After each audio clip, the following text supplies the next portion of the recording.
What's going on, guys? It's good to be back with you today. I know last week, as I alluded to in my social media post, I was experiencing some technical difficulties. This week, things seem to be going a little bit better on the technical side. You notice that visually it looks a little different today. I'm kind of doing some different things with lighting and stuff like that, and I've been fighting my camera, trying to get it to focus correctly. So if it goes out of focus, just bear with me. There will probably be some visual changes throughout the next few weeks as I work out these issues.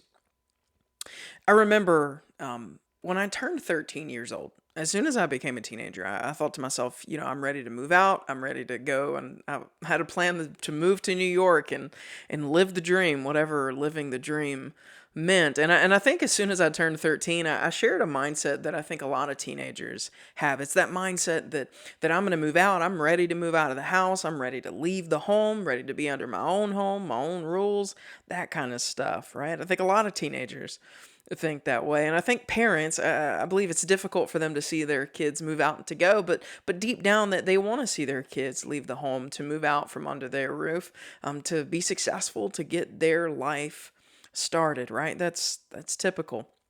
But what if I was to tell you that there's a home that we should never want to leave? There's a home that we should never run away from. That's what I want to talk about for just a few moments today. Thanks for stopping by.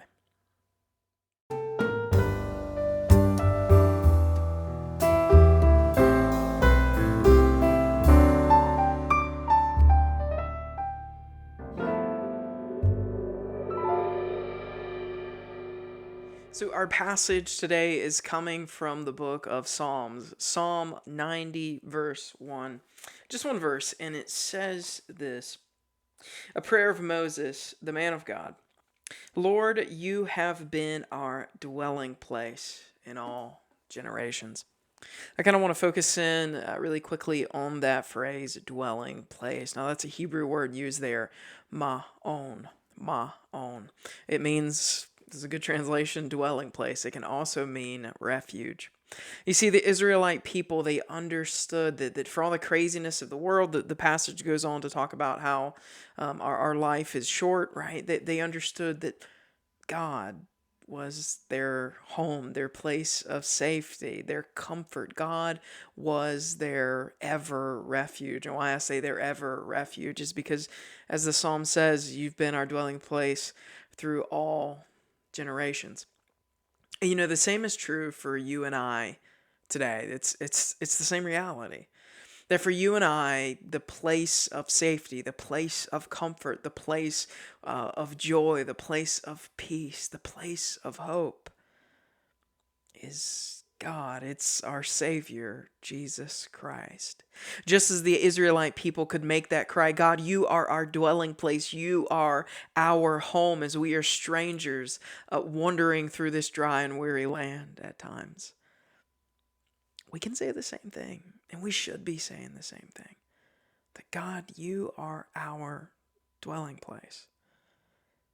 As I said, I was going to keep this really short. That's it, right? It's really simple. But my question, I'm going to leave you with a question. It's this: as the Israelites so often did, that they were in that place where sometimes they'd run away from home, so to speak. That they would leave that dwelling place, that they would leave that place of refuge. They would wander away from God. My question is this: have you been running away from home? Have you been wandering from that dwelling place?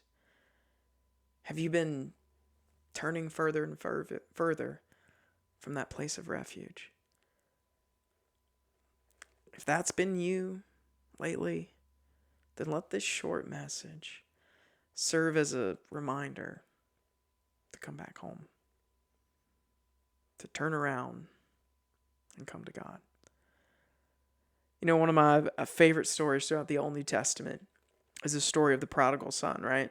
You guys know this story. This son tells his rich father, he says, look, I want my half of the inheritance and I'm leaving. And he leaves and he finds himself in some mess. And he's left with nothing. And he says, I got to go back home, right? But how is his father going to accept him? What's the father's reaction going to be?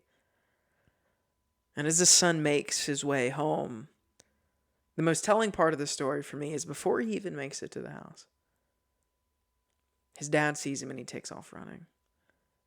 And he meets him before he even makes it all the way back. And I believe if I'm remembering the story right, he puts the robe on him, gives him, his finest rings, and throws a big party. If you've been running far from your dwelling place from God, let today serve as a reminder that you can come back home and find all the peace, the comfort, the joy, the safety. Not safety in life being easy, but safety even that when it isn't, God's still walking with you. You can come back home today. Friends, I pray that you have a great, fantastic rest of your week. Pray for me that I get this lighting and camera situation figured out. I know it's kind of looking kind of like a mess today, and it's bothering the mess out of me, but we'll get through this together. Friends, I'll be in prayer for you. You be in prayer for me. I hope you have a terrific rest of your week.